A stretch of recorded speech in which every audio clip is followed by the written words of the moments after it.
ये कहानी 300 साल पहले की है। एक महिला को शादी के 12 साल हो गए थे, लेकिन उसे संतान सुख नहीं मिला था। बच्चे को पाने के लिए उस महिला ने ना जाने क्या क्या उपाय किए थे।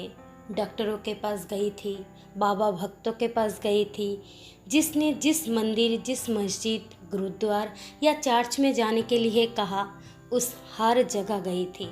जिस भगवान का नाम लेने के लिए कहा, उस भगवान का नाम लिया था, और जितनी उपाय या उपवास करने के लिए कहा, सब किए। कहते हैं ना कि अगर दिल से और तन मन धन से कोई चीज़ चाहो तो मिल ही जाती है।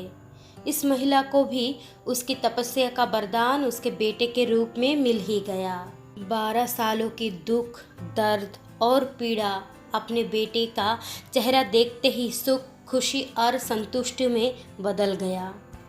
लेकिन अभी शायद उसकी तपस्या बाकी थी। शायद भगवान को अभी उसकी और परीक्षा लेनी थी। जब उसका बच्चा 1 वर्ष का हुआ तो एक दूसरी महिला ने उसका बच्चा चुरा लिया। सोचिए उस माँ की मनस्थिति क्या होगी। उसने दुनिया में सबसे ज़्यादा जिस बच्चे के लिए अपनी ज़िंदगी जी थी, उससे उसका बच्चा ही छीन गया। उसे ऐसा लगा किसी ने उसका बच्चा नहीं, उसके शरीर से उसकी आत्मा ही चुरा ली हो। उस दिन से उस माँ का जैसे खाना पीना, सोना सब कुछ छूट गया था। उसे ना भूख लगती, ना प्यास लगती, ना नींद आती। हार मान जाए वो माँ कैसी। अपने बच्चे को ढूंढने में उसने ज़मीन आसमान एक कर दिया, और आखिरकार उसने अपने बच्चे का पता लगा ही लिया। वो पहुंच गई उस चोर महिला के पास अपने बच्चे को वापस लेने के लिए। जब बच्चे की माँ ने उस चोर महिला से अपने बच्चे को वापस पाना चाहा, तो वो महिला ऐसे जताने लगी जैसे वो उसका खुद का बच्चा हो। जब बच्चे की माँ को लगा किसी भी तरह से बात बनती नज़र नहीं आ रही है, तब वो इस मुद्दे को राजा के पास लेकर गई। राजा के दरबार में दोनों महिलाएं हाजिर की गई। दोनों ही महिलाएं उस बच्चे पर अपना पूरा हक जताने लगी। राजा और उसके सभी दरबारी काफ़ी आश्चर्यचकित और हैरान हो गए, क्योंकि बच्चे की सच्ची माँ कौन पहचानने के लिए उन्होंने जितनी भी सवाल बच्चे के बारे में दोनों ही महिलाओं से किए, जो उसकी आदतों, उसकी पसंद या उसके निशान के बारे में थे, दोनों ही महिलाएं उसका सही सही जवाब दे रही थी। जब इस समस्या का समाधान निकलता नज़र नहीं आ रहा था, तो राजा ने अपना खास और सबसे समझदार मंत्री से इसका निवारण करने के लिए कहा।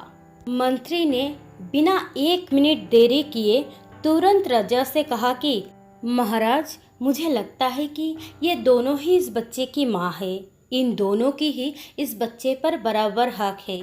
अगर आपको न्याय ही करना है तो सबसे बेहतर तरीका ही होगा कि आप बच्चे के 2 टुकड़े कर दीजिए और एक एक टुकड़ा दोनों माँओं को बांट दीजिए। मंत्री की ऐसा बात सुनकर राजा के साथ साथ दरबार में हाजिर सभी लोग उनकी तरफ आश्चर्य से देखने लगे। राजा ने सोचा कि मंत्री के ऐसी मूर्खतापूर्ण बातों के पीछे जरूर कोई रहस्य होगा। वो बिना सोचे समझे ऐसी बात कभी नहीं कर सकते। राजा ने तुरंत अपने सिपाहियों से कहा कि मंत्री की बात पर अमल किया जाए और इस बच्चे के 2 टुकड़े कर दिए जाए। बच्चे की असली माँ ने ये फैसला सुनते ही राजा के पैर पकड़ लिए और बोली, महाराज, मुझ पर इतना जुल्म मत कीजिए। आप चाहे तो बच्चे को उस महिला को दे दीजिए, लेकिन उसके 2 टुकड़े कर मत मारिए। मेरा बच्चा मेरे पास नहीं रहा तो चलेगा, इस दुनिया में तो रहेगा। मंत्री जी ने राजा से कहा, महाराज, यही उस बच्चे की असली माँ है, और जो वहाँ पर संत खड़ी है वो है चोर। राजा ने तुरंत उस बच्चे को उसके असली माँ को सौंपने के लिए कहा और उस चोर महिला को फांसी की सजा सुनाई। बच्चे की असली माँ को उस दूसरी महिला पर, जिसने उसका बच्चा चुराया था, दया आ गई, क्योंकि उससे मिलने के बाद उसे पता चला था कि वो भी उस परिस्थिति से गुजर रही थी जिससे वो 12 सालों से गुजरी थी। उस महिला ने अपने बचपन के चलते अपनी गोद भरने के लिए उस बच्चे को चुराया था और चुराने के बाद भी वो उस बच्चे को अपने खुद के बेटे की तरह प्यार करती थी। बच्चे की असली माँ ने दरबार में विनती कर उस महिला को माफ़ करने के लिए कहा।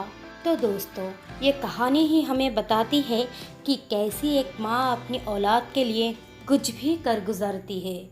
और ये भी सच बात है कि एक माँ की दर्द दूसरे माँ से ज़्यादा कोई नहीं समझता।